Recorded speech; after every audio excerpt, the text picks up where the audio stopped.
Very pumped up, guys. Let me tell you something.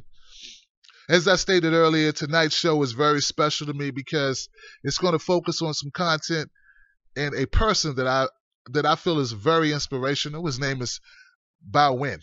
Now, Bao Nguyen, the reason why I say he's such an inspiration is because of what this man has been through to be who he is.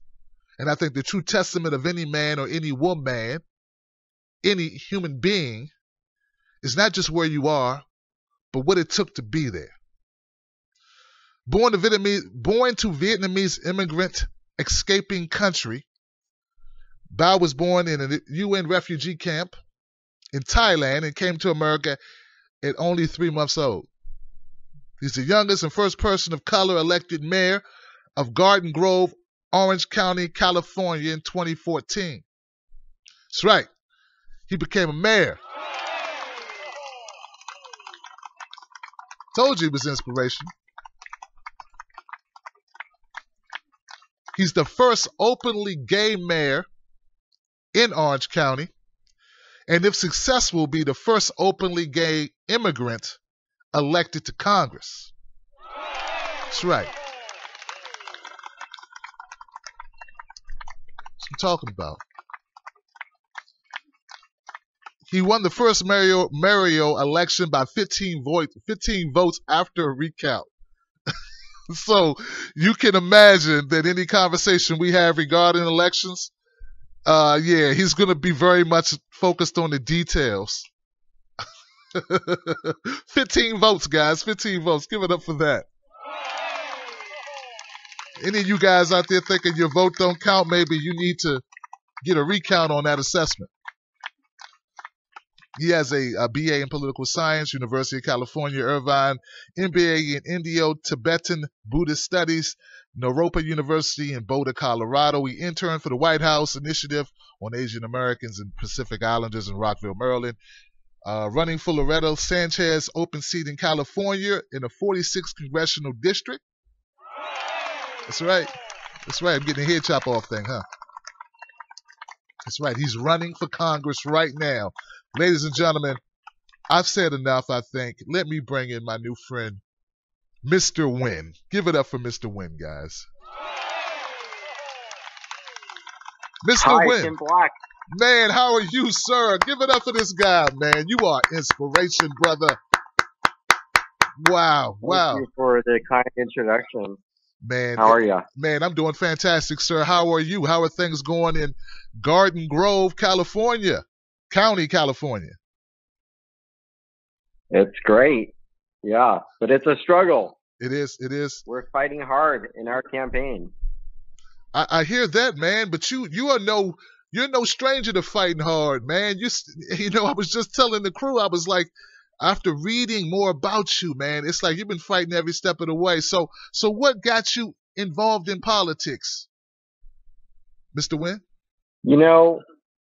I think it's the circumstances of how my family came to this country and the reason why they, like many immigrants, have left their homeland or their motherland behind for America. And that's really for opportunity. And for my family, escaping communism, they could not live under the conditions of an oppressive and corrupt government. And that's why I'm running for Congress, and that's why I'm holding office. I don't want to see that happen to our country here in the USA. Right. I see your point. I can see the parallels, man. I mean, considering how toxic things are going this election, it is pretty much a very negative thing that's happening in our country right now. I'm sure you're aware of with Trump and all that rhetoric, brother. But you said so, man. Take me back, man. I don't know how much you're comfortable sharing, but take me back, man. What's it like? What's your experience been like? It's been quite a struggle, but it's those struggles that really teach us how to really connect with the struggles of other people. Right. Really. I was born in a Doctors Without Borders clinic in a UN refugee camp. And the thing is, our country, we're a nation of immigrants. We hear, our president say that, and we know that. If you're not Native American, you've come from somewhere else down the line. I love it. And the district I'm running for, the 46th congressional district in California, is made up of mostly immigrants, people who are born outside of the U.S. And 30% of all the children in my district live below the poverty line, and that's unacceptable. That people have to live life this way, and that families have to raise their kids in poverty conditions. Wow. Wow. Unacceptable. You're absolutely right. Unacceptable. Um, wow. Is that a standard? Like, is that like a high rate compared to other locations nearby you, or that just seems so high, man, as far as the poverty rate? Right. And when we look at the numbers in our public schools, many of our public schools have children who have 80 or 90% of the students qualify for the federal free and reduced price lunches. Wow. So Yeah. it's a high poverty district. High poverty district. I got it. So explain to me, man, what's your when I read this fact about you, Mr. Nguyen, when it said that you won your first Mayoral election by 15 votes, man, I just stopped because that sounds so crazy, man. Could you explain how that went down? How'd you find out, and how'd you resolve it? Or please explain on that. Yeah, I ran against a 20-something year incumbent who had been wrapped up in the scandal in the city, and there are folks that still wanted him in office, and he's also someone who had donated money to an anti-gay initiative in California, and we had to work really hard to reach out and build a coalition, a multiracial coalition, and a coalition based on issues that matter in our city. And we were the first, or I was the first candidate in the city to win due to building that broad multiracial coalition, and it wasn't due to racially polarized voting. So I didn't just win, the Vietnamese vote, which is what people assumed. I wanted to represent everybody in the entire city and clean up our city. And that message resonated with people. Holding government accountable, ensuring that there's transparency and tools for the public to see how their tax dollars are being spent, to have avenues to access information. Those are tools that are needed in a democracy, and the public now has those tools. Yeah, I mean, it makes sense. So you mean to tell me, Mr. Nguyen, that you ran as a person with policies that help people, not so much about your nationality? That's a new idea. I love that idea. That we can focus on exactly what you can do for the people and where your heart is and what you stand for, not just what color you happen to be. Right, and winning mayor by 15 votes. I mean, that's similar to how Bernie Sanders became mayor too. He first won, I think, by 10 votes to be mayor. So there was a challenge and there was a recount, and from the incumbent who were unseated. So technically, I won twice, but he had called off the recount after one day, and the following morning, the city manager had issued his resignation. So people knew what was coming for her. Wow, a change done come. A change done come. So you're the first openly gay mayor in Orange County, the youngest person of color elected mayor of Garden Grove, Orange County. I mean, this is major, man. I'm just so inspired by it. So you openly supported Bernie Sanders in your primary. Is that correct? Yes, early. Yes, I supported Bernie Sanders before the New Hampshire primary, and I'm proud to have done so. I'm proud to have been a party leader, elected official delegate to the DNC for Bernie Sanders as well. I believe in his message and the people that support him. Wow, that's fantastic, man. Are some of do you carry some of his ideas into your congressional race? Like, what are some of the issues that you see going forward that sound similar or are similar to Bernie Sanders' philosophy?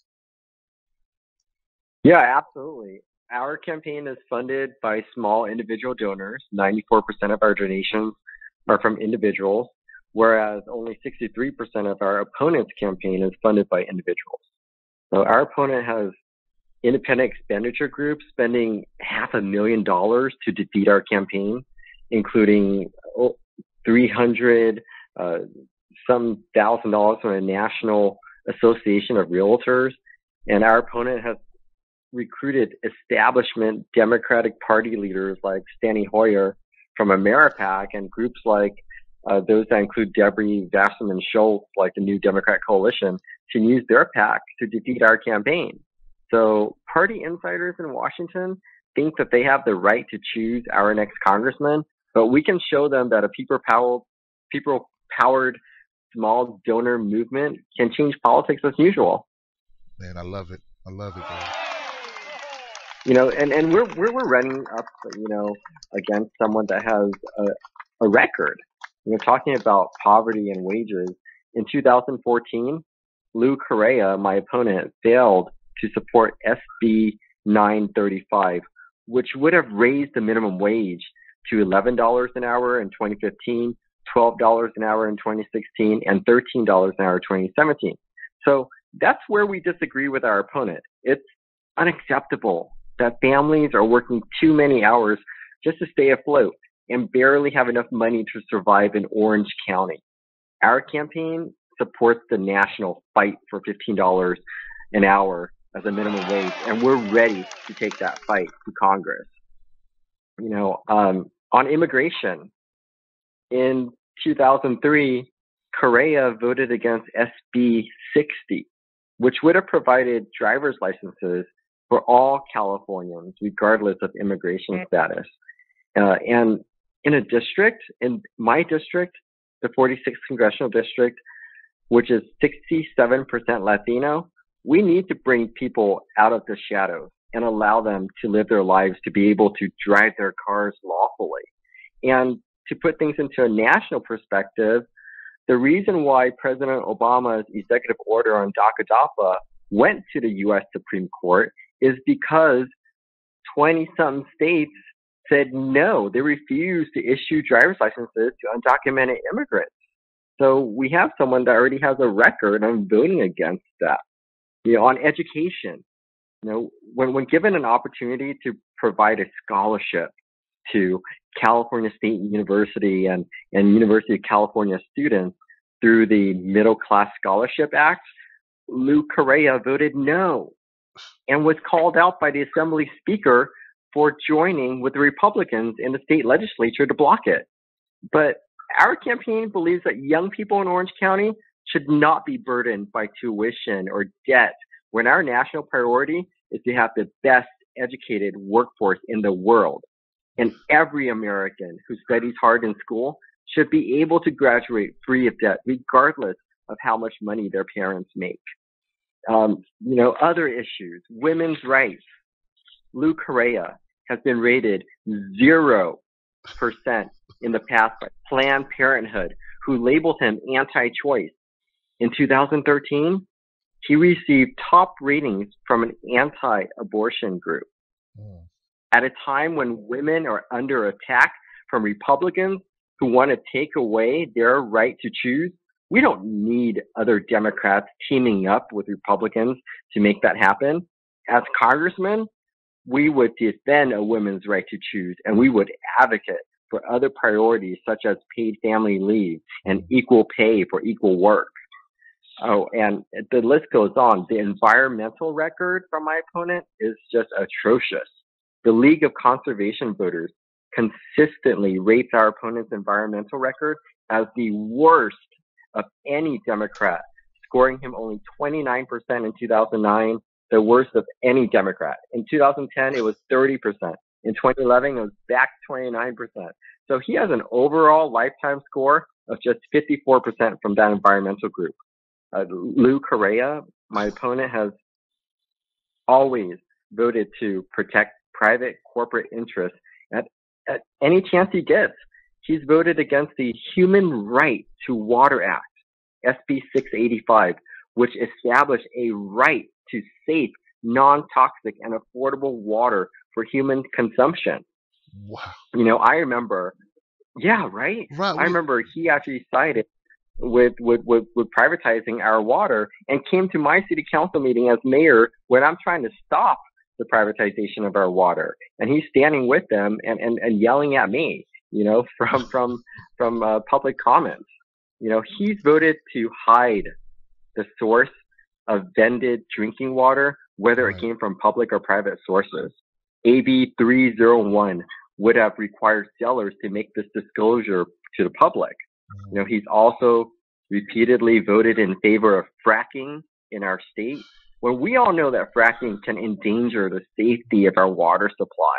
Absolutely. You know, he was the only Democrat in the state Senate and Assembly to vote against extending the self-generation initiative program to help people switch to clean energy and create clean energy jobs in California.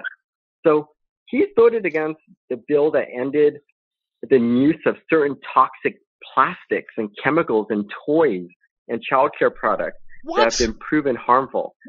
Yeah, man, so it's easy to figure out. I haven't heard a single policy standpoint of this guy that I could agree with. I don't even, how did he get elected when, like, where's this?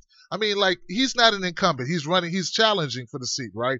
This was formerly Sanchez, That's right. Loretta Sanchez. So he's, okay. Because I'm wondering, who's this? Where did this guy come from? When, what, I'm sorry, man. He's fracking, education, against $15 an hour, against the minimum wage being raised. He's against clean water. He's against, goodness gracious, man. I don't, you should have no problem. And look, guys, we need to definitely, find out more about who this horrible challenger is, Lou Carrera. I mean, this guy's, he's like the worst candidate. He makes Debbie Wasserman Schultz look like, I don't know, like a person with a conscience. I don't know, man. This is crazy, guys. We got to look into this.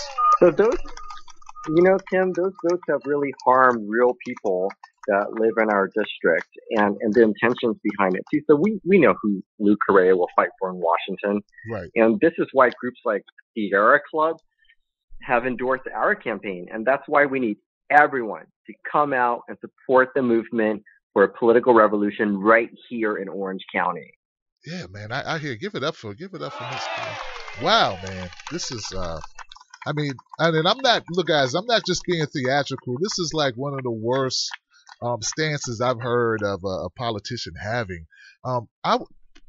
Mr. Nguyen, could you please explain to me what's the logical argument against not giving people driver's license? Like, they will drive anyway, right? They already driving, so what's the argument not to give them a license? Yeah, I can't tell you. It's completely absurd because it's safer for everybody when folks have a driver's license, a state issued ID driver's license, so they can purchase insurance and keep everybody, safer, and we won't have to, be so concerned about folks driving without a license. Right. It's like it stops nothing. I don't see a benefit to society to have people unregistered, like, for driving. Like, I don't get that at all. And also it's like this guy, Lou Carrera, is going against all of the popular progress that we've made as a society, as far as like the minimum wage. You said he voted against even raising it to $11 an hour, $12 an hour. Yeah, he's got a bad record on that. What did he do before going into the blender with you? Because I can't imagine this guy, doing much with politics. He's a career politician. He has several different committees open for different offices. He recently ran for county supervisor and lost. and now he's running for Congress. I think he would be, hurtful to our community, to our district in Absolutely. Washington. We need someone to fight. And by the way, Bernie Sanders won the 46th congressional district. So, this is really important. It's about continuing the revolution, and we need to make sure that we turn out in November. And we see folks that are aligned with Bernie Sanders, like Pramila Jayapal in Washington. We also have Zephyr Teachout, Tim Canova, Jane Kim. They've all shown us what's possible, and we are the new faces of the political revolution. This year, so many progressive outlets have said that the House is in play, and that's right. We have a real chance of taking it back from the Republicans. But all that means nothing if we put into power people who are closer ideologically to the GOP than progressives. We need progressive members of Congress who will advance Bernie Sanders' agenda that we fought to include in the Democratic Party platform, and to challenge and provide oversight to the president, whether it's Hillary Clinton or the other guy.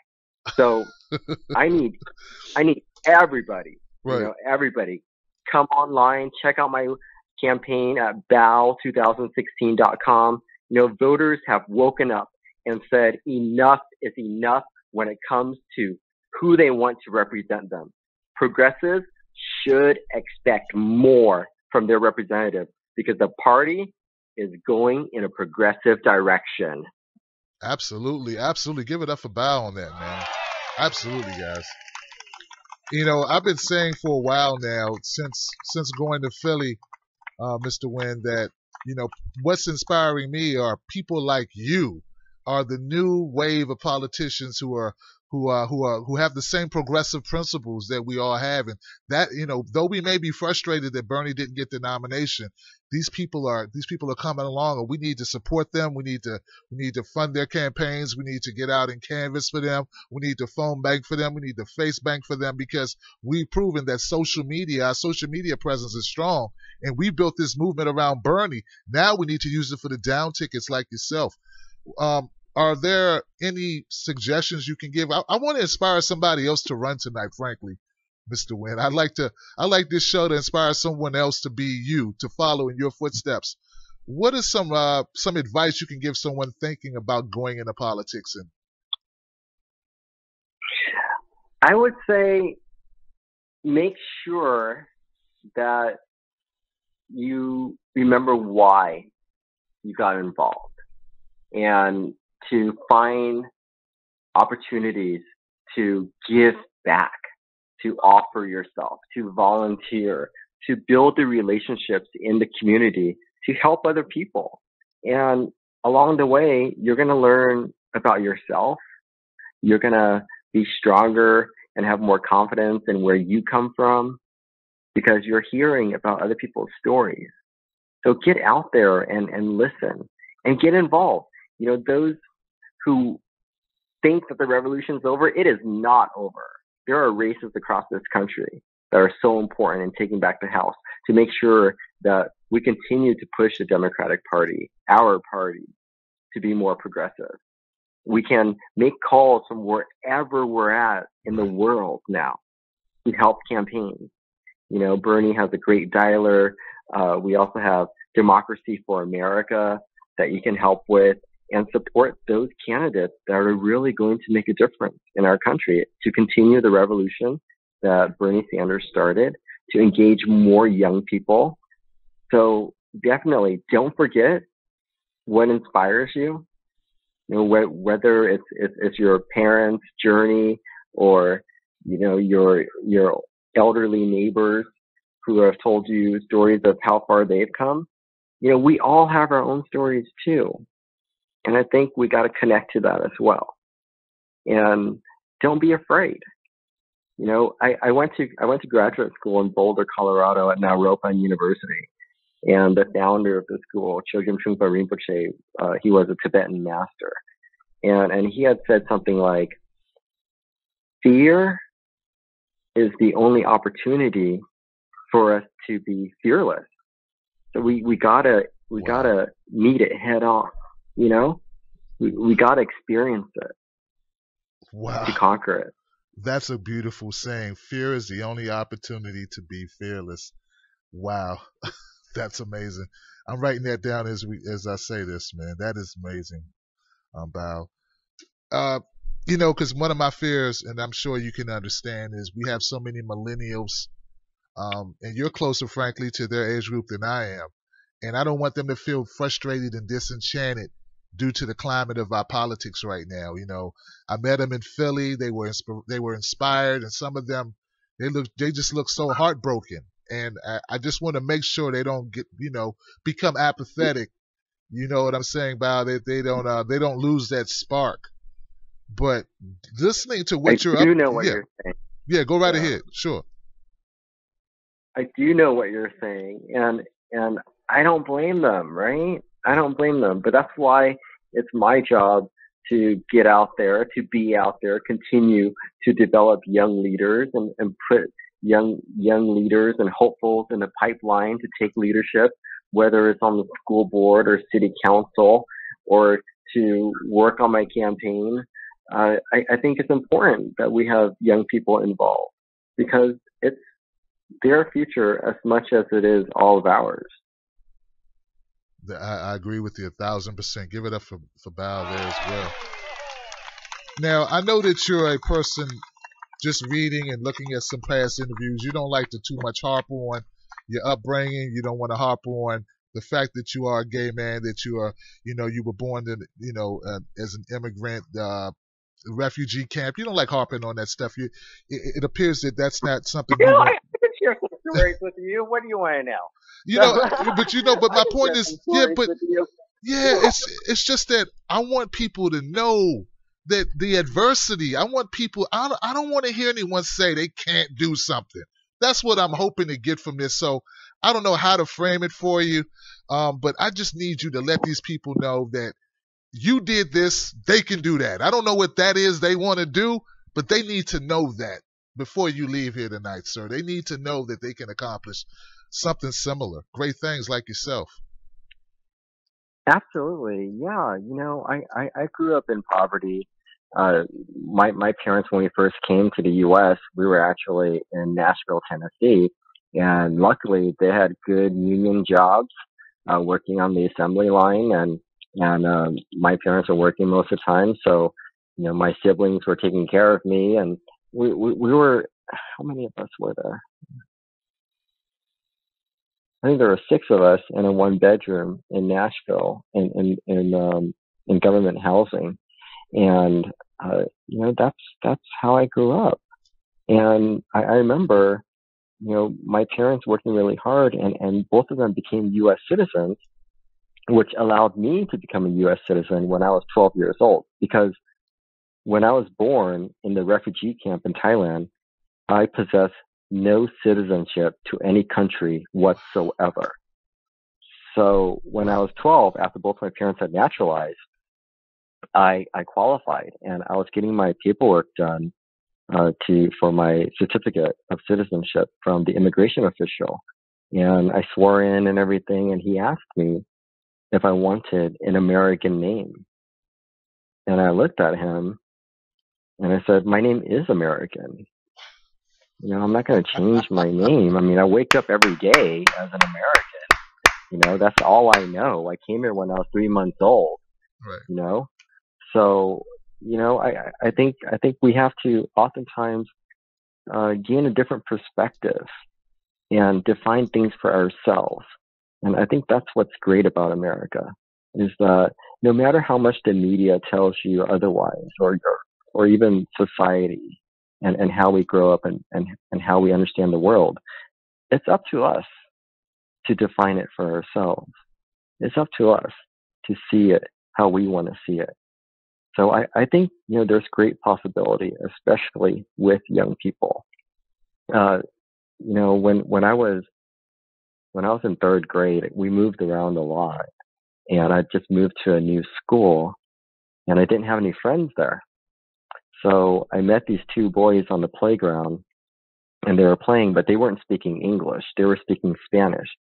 So I wanted to learn because I wanted to be their friend. And the first phrases I learned were "Cómo te llamas?" and "Me llamo Bao." It means, "What's your name?" "My name is Bao." And I was practicing that phrase while I was waiting in line to get back to class. It was technically still recess time because I was in line early. And a teacher came by and pointed in my face and said, "Speak English." And I just felt that was just so wrong because I was learning something, Right. and technically I was still in my recess time.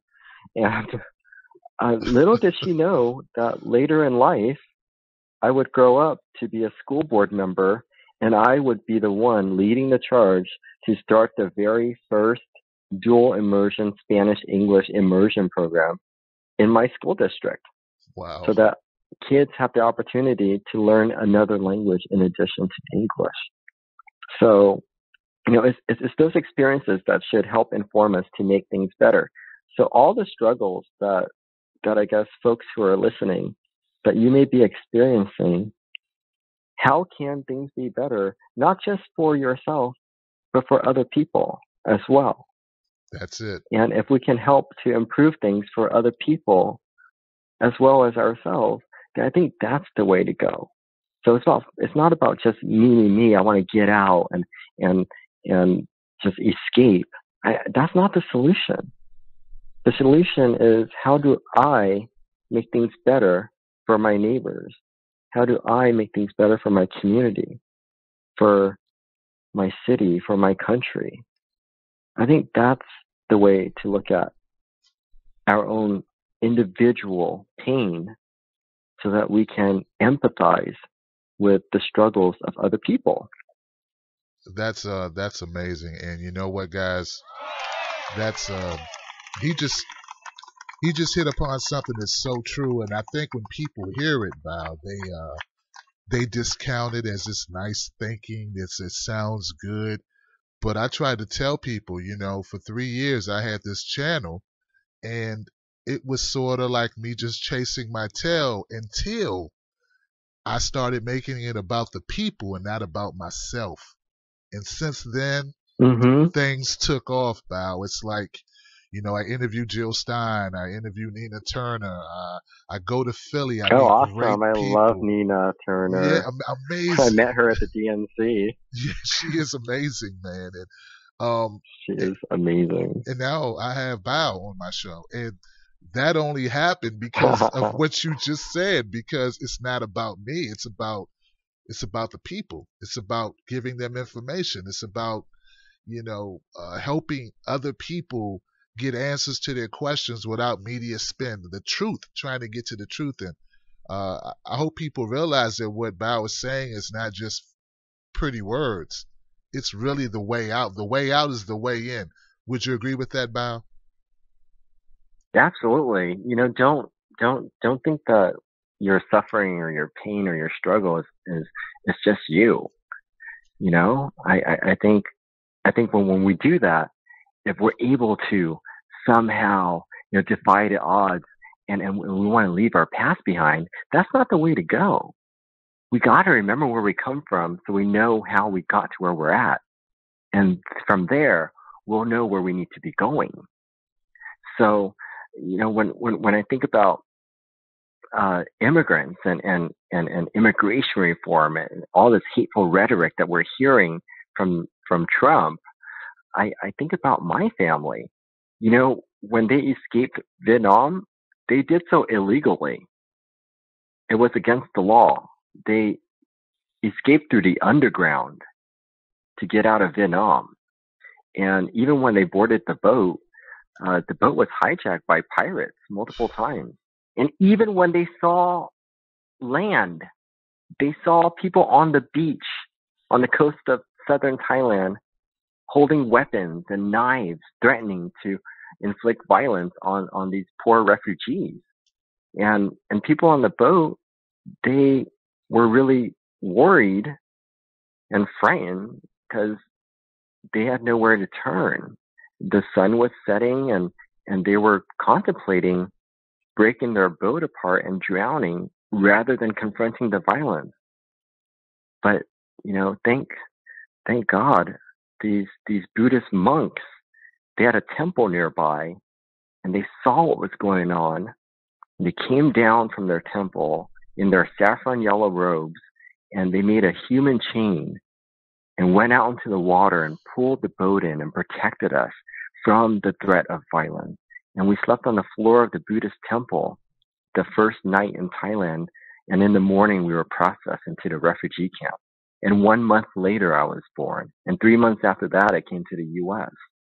So the stories of one's personal struggle should never be forgotten.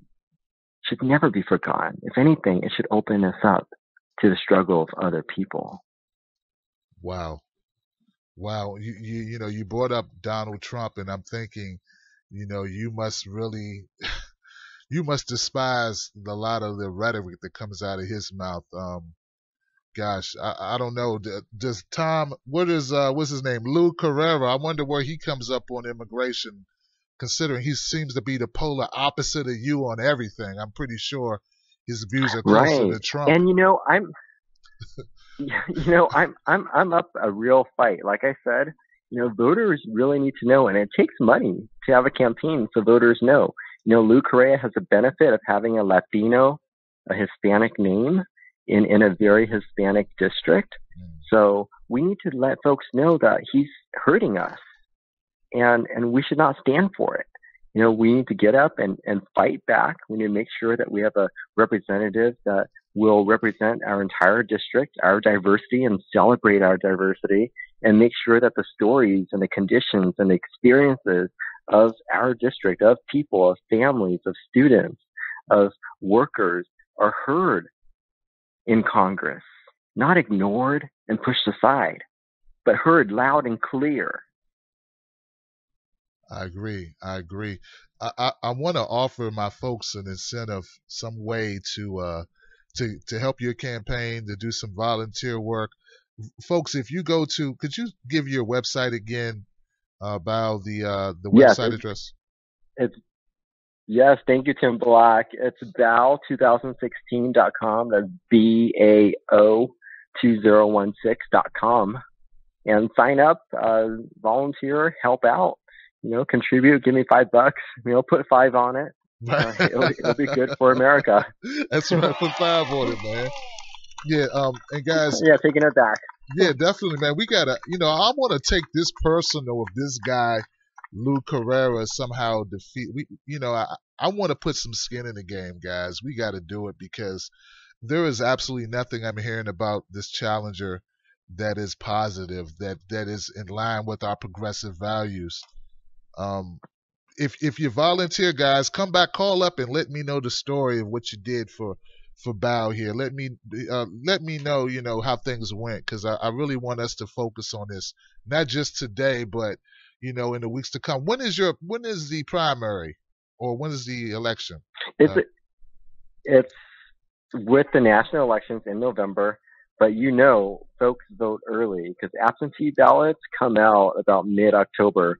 So a lot of voters vote absentee. So we need to get that effort, and let people know that you got to vote early, and help people know how to vote as well, when the ballots come home, and how to return their ballots, because we just can't wait for election day. It's election day is much closer than we think.